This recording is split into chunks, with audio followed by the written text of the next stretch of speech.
Welcome to the Kennedy Events Podcast, where we feature top marketing, communications, and future of work leaders and share their biggest takeaways and insights. We love these conversations and hope you will too. Let's get started. Welcome to the Kennedy Events Podcast. I'm your host, Paige Buck.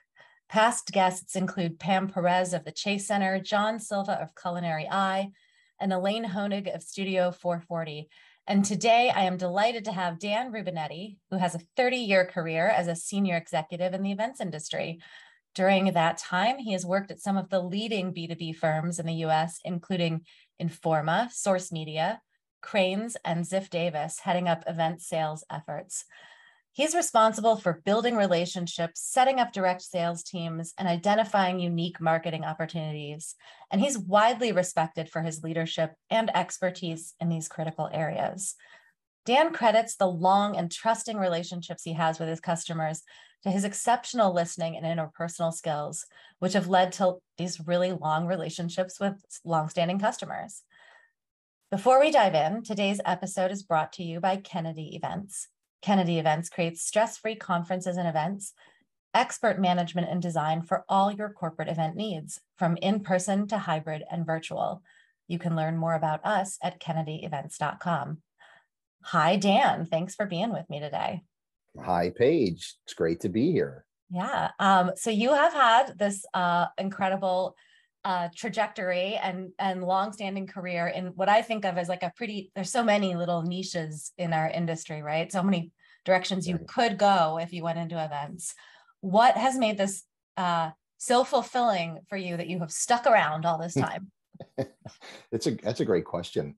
I just always liked the concept of conferences and events. I from the time I started doing this, and I don't want to date myself, but the late 90s, I was working on a series of municipal finance bond events. And, the content was just not my thing, but being around people and spending 2 or 3 days at some really nice locations and just the energy around the events business was something that I really, really enjoyed. And it was like, I have to get good at something in this life in business. So let me just focus here. And it's something I liked. And, as I went along, when you can sell events or understand events or put them together or produce them or market them, as long as there's a buyer and a seller, you can do an event. So you just have to understand conceptually that you're just bringing that together under one roof for a few days. And I just found that to be a very fulfilling and exciting opportunity. And so I stuck with it. I know I have not, I've been in it, again, not wanting to date myself, almost as long as you. And I think that the types of events that you've been engaged in, one of the real challenges is exactly what you just described as an exciting thing. Like you have to get both the buyers and the sellers in the room. Yeah, it's true. And, I always left it to the smarter people to get, the buyers in the room, because if you have the right buyers in the room, then the sellers will come. And, you have to, and this, the key to a good event is first content. Content drives attendance, and attendance, once there, you'll have a greater opportunity to sell sponsorship too. And then once you do that, you have to just be able to execute on the event. You have to give what I always called a Disney experience when you do events. That is, make it enjoyable, immersive, the best you can. And just, know that you've got 3 days with some of these people that you're trying to build even further relationships, especially from the sponsorship side. I think if you do all those things right and you treat everyone well, you'll have a long enough career that you can continuously do that. And then you just learn along the way of how to do this. What has changed about what in particular the sellers, like the sponsors, the underwriters, the major exhibitors, what they want out of events? Yeah, and it's funny because you sort of assume they want one thing, but you have to always have those discussions I always do tell my sales team, and when I'm talking to them is, what is it that you want out of the event? And just ask the simple question. What is it? Why would you want to do this event? And usually it's for to meet other prospects. It's for branding. It's for thought leadership if they're going to speak as part of a sponsorship. Mm-hmm. So, usually the baseline things are similar. So it makes that conversation, as you get into this for as long a time as I have, those conversations become just very, very natural the way you and I are speaking now. You're just asking questions, what are you hoping to get out of this event? And, you just hope that you can bring to them what they're looking for.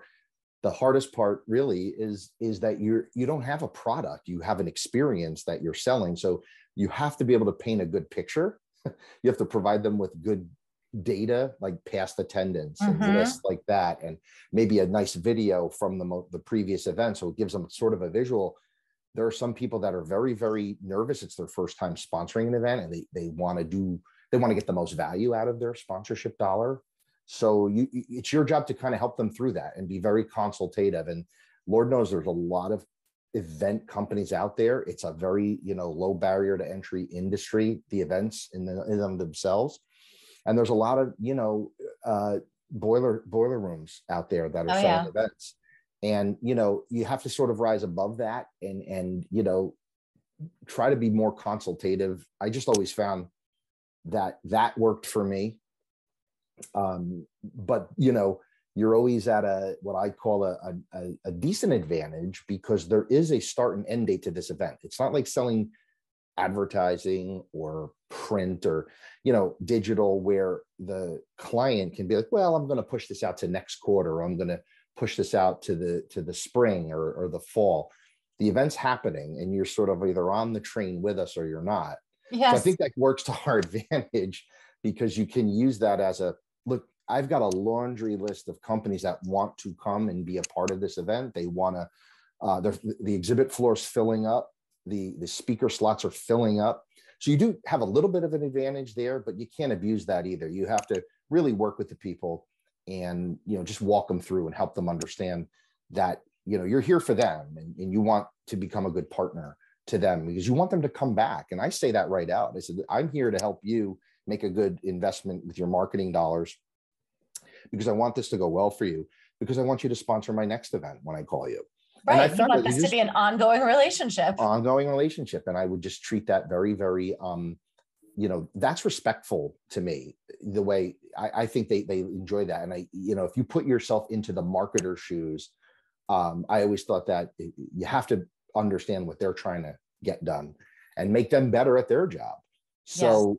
I always said that I'm not here to just sell you something and walk away. I'm really here to give you an opportunity to do well and put your sales team in front of some of the right people so that they can sell more product.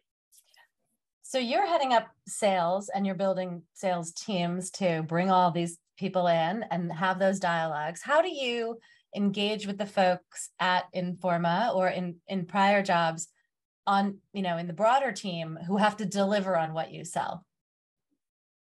Yeah, that's a good point. And I should have mentioned that earlier, that, the operations team has to be leading the charge as well. They have to know their game, understand how to produce an event operationally. Mm-hmm. It's very much a team environment. There's always the operational team, the marketing team, the sales team, and the content team. And those are the sort of four heads of state, right? And all have to be working in unison to produce the best event. Because, in my role, once I'm done with sort of the sale and I've talked to the client and they've committed a lot of money to sponsor an event, I turn that over to our sponsorship success manager. And she has to be very, very good at handling the client as much as I do, because that's going to be their first, their point of contact. They can always call me, but that person, on our team needs to be as good at what they do as the rest, because that's the interface on a daily basis. And so, you try to have these conversations and not so much think about working in a silo, you just handle ops, you just handle marketing, you just handle sales, and you just handle content. Understand this is all of our event. And this is our bread and butter. This is who we are. Yes. This is what we do. So yeah, you have to just communicate just like anything else, right? You have to have those weekly calls, and you have to talk about what's happening and how are things going with the venue. And, oh no, there's the restaurant on property is shut down this week or while we're there because they're doing renovations. Where are we going to have the speaker dinner or the client dinner? All of that. And when you're dealing I think back to like the most common points of like disconnect that I've witnessed, like when like if a prospectus is too specific or incorrect, and you've sold, say, column wraps with your branding on everything, and then ops gets this and is like, I don't know what you're selling because this is a column free space. Yeah. That's so funny. How are we going to deliver on that? Paige, that's hilarious that you're mentioning column wraps. I literally just went through this 2 weeks ago with a client, and it's one of their first events, and they're spending a lot of money, and they want those column wraps, and they need to know exactly where those column wraps were and where those columns are located and how many other columns there are. And, my ops team, fixated on this. They're fixated on it. And my ops team is, here in New York with us, but had been to the hotel down in Florida where we're doing the event. And, they sent back as many pictures and schematics and everything. And I said, this is great. I still have to fly down there Sunday and go walk the space 3 months prior to make sure I know where everything is. And if there are other opportunities for sale, right? Like the branding and the signage. And so, yes, to your point, everybody's involved. Yeah, everybody's involved. And then where do you think are the most, like, what's most ripe for like a disconnect or a breakdown if you don't have an awesome team that's all aligned on that?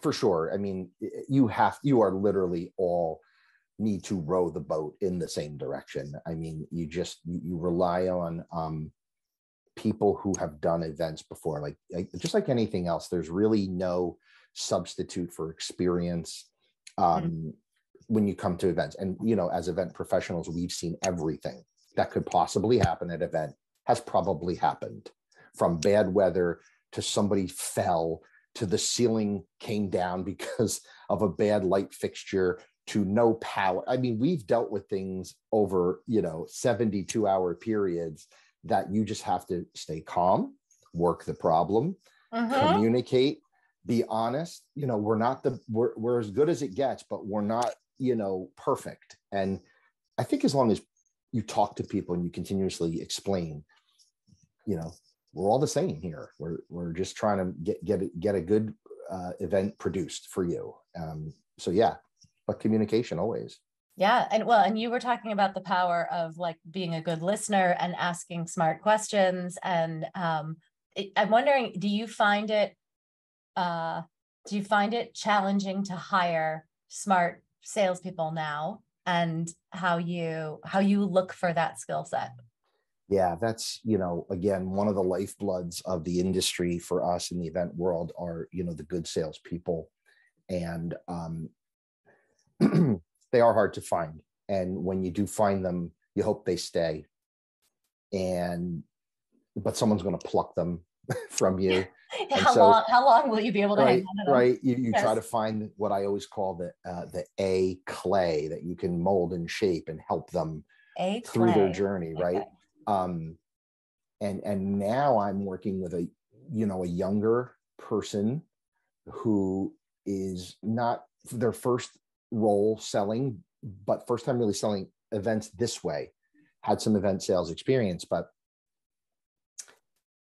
not this volume, and this big of a show, an event. And it's not just one big event we have in May, but we have like 6 others that will happen throughout the year. Some are think tanks, they're smaller, some are regionalized, but, finding them and giving them the space to do the job the way they would like to do it, but then trying to help coach them through with just those little nuggets of info and those little tactics that you've learned over the years, to help them just get to that next level, and you look at the pipeline and you see what's at 20 and 40%, and we need those down at 80 and 90%. How do you make that happen? And I think any salesperson, obviously deals with that. But, there's little tactics that you can teach them that they might not be thinking through. And you don't want to assert yourself too much. You want them to learn and do it, but you also have a responsibility to help them. And not just them, like we have media salespeople that also sell the event. And that is a little different because they're used to maybe talking to an agency a lot more and providing that agency more data around, site visits and uniques and things like that, but they're not talking about events. So you're trying to help them communicate the benefits to sponsoring an event and what's important and the right questions to ask. And so you do your best, right? You do your best and you try to lead them through. And, but I also tell everyone too, and I have to remind myself about this too, is you have to kind of let go of the outcome and just focus on the journey with it and how much fun you're having. You get to do this. It's not strenuous work physically. It's a lot of computer. You're not digging ditches. We're not doing anything like that, Paige, right? We know that we get to operate from our laptops and phones, and we're going to be on site and we're going to be good hosts when we're there. And we're going to have some fun across 3 or 4 days. And we're going to meet great people and have long-lasting relationships. I mean, I have relationships from the event business. I have people still reaching back out to me through LinkedIn, people I worked with 3 jobs ago, who asked me for a reference or need some advice on an event, or they're getting older and into, a more veteran role in their company and what can I help them with? And that's nice because you obviously, maybe you left a good impression on some people. And you interact, we interact with so many people all the time on the phone, in person. And you always have to remember, don't burn the bridge. Don't burn the bridge. Sometimes you want to burn the bridge, but you can't burn Sometimes you're like, burn it all down. Yeah. Hit the plunger and explode, like the Roadrunner, but you can't. And, you just do your best. And you just, you be honest and you do your best. And people remember it. And they come back, and it's great when it's like being the old teacher and the old student comes back and says, hey, I need help with something. What do you suggest? And I still have friends from in the late 90s that we met, and there were just 3 of us working in a little cube in New York City. And wow. I just talked to one of them the other day, and he should be on your show. He's the VP of the Bonnier event business that does all I don't even know what he does, tractors and motorcycle events, all outdoor stuff. And, we're still very good friends, and we're connected because we've been through this for 20 something years. It's amazing. wonderful. And that's what I mean about like the little niches that are in our industry too, where like, how does producing a sales kickoff for 100, people in a fintech firm resemble outdoor, motorcycle? What am I thinking right. of? A Sturgis rally, right? Yeah. But my business partner got into this. Like the reason she discovered that she loved events was she did AIDS Ride, 25, 30 years ago. And every time you stopped on that route, there was an amazing experience and all of the logistics around it. She's like, who's doing that? I want to do that. Yeah. It's funny. You're right. And there's an event for everybody. Every industry's got events. And, I've been fortunate to, it's interesting. I've always kind of been around the financial services, technology events, mainly, if you looked at it like from a data point. And I always said, I really want to be in the toy industry or the food industry events. Like that to me would be the best. Maybe the sporting good industry, right? Because but you can't always get that. But I think more importantly, being with Informa, who has such a breadth of events, we're like probably the largest event producer in the world. This very, very massive publicly traded company out of the UK on the London Stock Exchange. And we do events in the cruise ship industry, the yachting industry, concrete, other things that I have no idea. And and some Comic-Con events, which I think would be kind of fun to be a part of. That would also be fun for sure.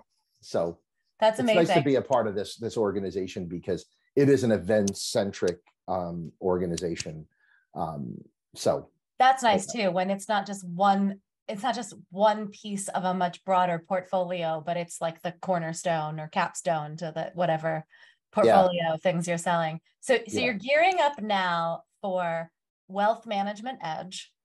Yep. And you've got this advisor focused or wealth management focused national event. Yes. What is it like? And what if anything is different right now about buyer behavior? This is the second time you're producing this conference? Yes. Mm-hmm.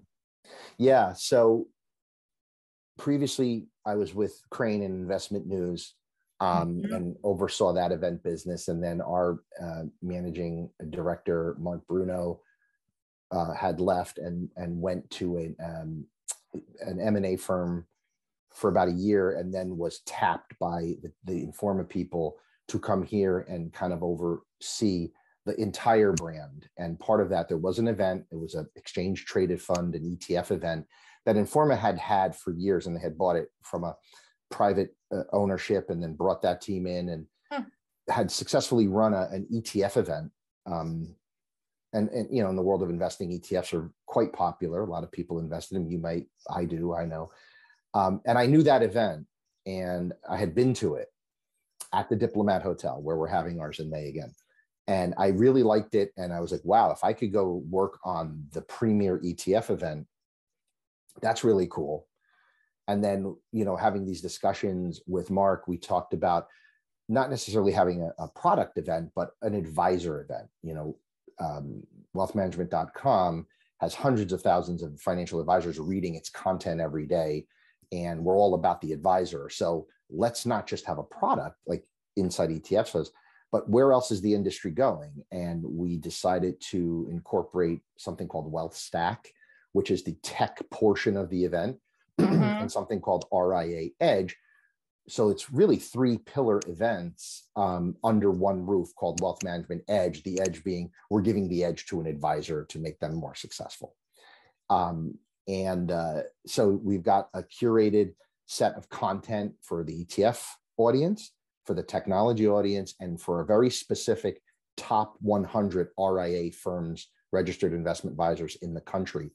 And we want to bring advisors under one roof. And so we took that approach, and we were very successful in May. We had over 1,600 people, which is more than we thought. We were shooting for 1,000. 1,600. Also, that's like post. I have to like harken back to like a decade ago, but less than a year ago. Less than a year. Post Omicron, but now we've all been like burned 3 times over about whether we're actually going to get to go to the thing. Yes, and you got to get. We got to do it. We had it scheduled for earlier in the year. We made it a decision over the summer. Let's push it out to May. It used to be a February event, and the industry thought so. What Inside ETFs never had was competition, and now there was another organization that decided to do an ETF event, and you know, we're more than an ETF event. So we have a great brand we didn't want to lose, but now we're facing a competitor in this space, and then another competitor, because the people who were here doing this event launched something else in the fall. So you know, hey, competition is great. We welcome it. We put our team up against anybody's team because we think we can bring together the best content. And that's why our content team, led by Michelle Davidson, does a phenomenal job of putting together an agenda. And she has a team of people that work with her, and the editors at wealthmanagement.com with Mark's expertise.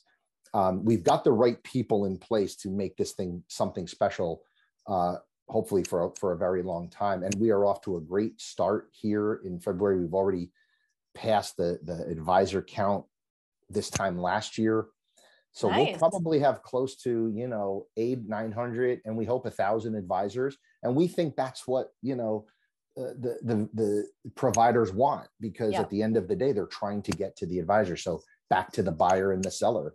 And if we can put enough buyers, you know, in the room, then the sellers will come. And so we've got some really nice sponsorship right now. It's growing. We're pacing pretty good, but it's not easy, right? Because everybody wants more. Yes. More revenue, more profitability. And more of everything, but also my budget has flatlined. I want you to do more with less. really has. We have to get very creative with the things we sell. Hence, Yeah. Dan flying down to the Diplomat Sunday to find other opportunities. And it's really about the visuals down there. That's why I'm going. I mean, Nice. just taking advantage of the things that are visually, we take over the whole hotel. So we can sell the column wraps, the elevators, the floor stickers, the signage over the bar, the marquee, the breezeway, the screens, the hallways. You know, we have to come up with more ways and more inventory to give these companies who really are looking for that visual branding. And then, of course, we'll have an amazing exhibit hall. The nice thing about what we're doing in May is no matter which event the advisor registers for and comes to, it's one big exhibit hall.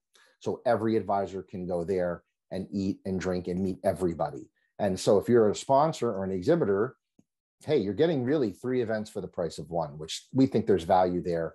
And so we're happy with the way it's going. And maybe we'll do a follow-up afterwards in the summer. Yeah, we can do a post-mortem podcast review too. You got it. I was just thinking, you know, you've got, when I had Meg Fazy on last week, she was lamenting, as we all have for years, even before COVID, you know, the shorter and shorter and shorter timelines for buyers, where they're like, you know, they'll decide to come to something and finally register for your whatever date, you know, May 15th event on the last day of April. Like, May is the next month. I suppose I should make a decision. And that the old hockey stick. And that in turn throws you off because you're trying to guarantee people now your businesses are also slowing down their decision making. You couldn't be more right. Am I creating heartburn for you right now? No, I've had it for months. It's fine. It's okay. You know the world we live in, and we want everybody to sign up early. However, we do have a historical, record of who came and the people who've already signed on. And, you know, we put something in play here, and I give kudos to the team because I didn't come up with this idea, but we have a VIP team that is strictly focused on recruiting a certain curated list of RIAs to come from the top RIA firms. And we've been fortunate that, and that's not an easy job. And there's, you know, we've got 2 people that work on that, 1 full-time, all he does. And, you know, it's showing the progress because he's able to get to some people, and he's actually going out and finding other companies to partner with. Because there's associations all over. There's other brands. Worth Magazine is going to be involved with us this year, which is great. Women in ETFs is great. The alternative investment space, there's an association. We're going to do work there. You have to continuously look for those partners to get the word out for you. And those media partnerships can prove very well. We'll have the New York Stock Exchange there, which is great. Bloomberg will be speaking. That'll be great. So those names with our name and those relationships, again, all about, you know, connecting the right people, and but all in the face of a shrinking marketing budget from these sponsors who, you know, they might spend a lot of money at one event and it didn't go so well. And even though we might not have produced that event, they're sour on events. They're like, well, makes them very gun shy. Sure. Right. Maybe nobody's going to come. So, you know, makes our days interesting. And, you know, I have a high day, a low day, a medium day, and I try to stay normal throughout. But you know how it is. You can get burned sometimes. Burnt out, not burned, but you get tired. And the other day I had to go sit down for 2 hours and just, I was going to say, besides living at the beautiful shore, how do you take care of yourself in this like really stressful industry? Yes. We, you know, my wife and I walk all the time. We have a 4-year-old French bulldog who loves to go on the beach, and, you know, and you're allowed between certain months of the year. So I walk him at least twice a day. I take calls from outside. There's a lake by our house at the shore. I can walk around. We're fortunate. We live near a very beautiful man-made lake and the beach. Oh, so, yeah, good choices there. Get out there and just, you know, get that walk in. Make sure you get that air time right into the lungs. Yes, you need it. Don't stay at the computer all day. Get out, come back. It's going to be there. And people, you know, and everybody's, I think, doing this, right? And then, of course, there's the Peloton in the basement that you can't, you know, you can't ignore it. You say that, and it's like that can cut both ways too. Yeah. Like, I have a rowing machine 6 feet from me on the wall. I need to remind myself to take it down and row. You have to. I think you're better off for it. Even if you put 20 minutes on the bike or the rowing machine, I try to make a point every day to just at least for 30 minutes, get that walk in outside of the dog walking, and then spend at least 20 minutes every other day on the bike. You got to just break away, man. You cannot do this constantly for 8 hours a day in the same place that you eat dinner and sleep. And, it's absolutely, you have to really, you got to manage that. So final question then, how do you in turn, if you're able to model that, but how do you make sure your team is taking care of themselves too? Yeah, I think you have to share these things. You have to talk to one another. You have to keep some levity in the conversations. Just out of nowhere, pop something funny into the team's chat, like a recipe. I made this last night. You guys think you want this? I'll send it to you. Right? Anything like that. Funny quotes from movies. Just don't. It's supposed to be fun at the end of the day, right? We're supposed to be enjoying what we do. So we're myopic, but we can't be. We have to be open to the fun part of what this is, because when we get on site, it is fun. Yeah. It's 4 days in Hollywood, Florida for this big event, and everybody's there in the industry. We're on the beach. It's going to be great regardless. So don't focus on the outcome. Enjoy the journey. Yeah. What beautiful advice. Beautiful advice. Thank you, Dan. You're welcome. Besides, is LinkedIn the best place for folks to find you? I mean, we're going to post all the links, but yeah, for sure. Yep. I'm here. And please, if you ever want to just talk about events, and I think people do, because I get pinged a lot. Yes, for sure. And I saw yours and I was like, well, let me look at this, because this is interesting. I'd like. Who is this person anyway? Yeah, no, it's cool. Why is she stalking me? No, you didn't stalk me. I'm just teasing. It was just I liked what you guys were doing. I saw that, you're an event business and involved in events, but also, giving great content from our peers. And I think it's really cool that you're doing it. So thanks for giving me the opportunity and inviting me to join you. I did enjoy our chat. Well, that's the goal anyway. Let's see if I can accomplish that. And so just to close out, I've been talking with Dan Rubinetti, Director of BizDev and Head of Wealth Management Event Sales at Informa. Thank you so much for being here, Dan. Thanks, Paige. Thanks for listening to the Kennedy Events Podcast. Come back next time and be sure to click subscribe to get future episodes.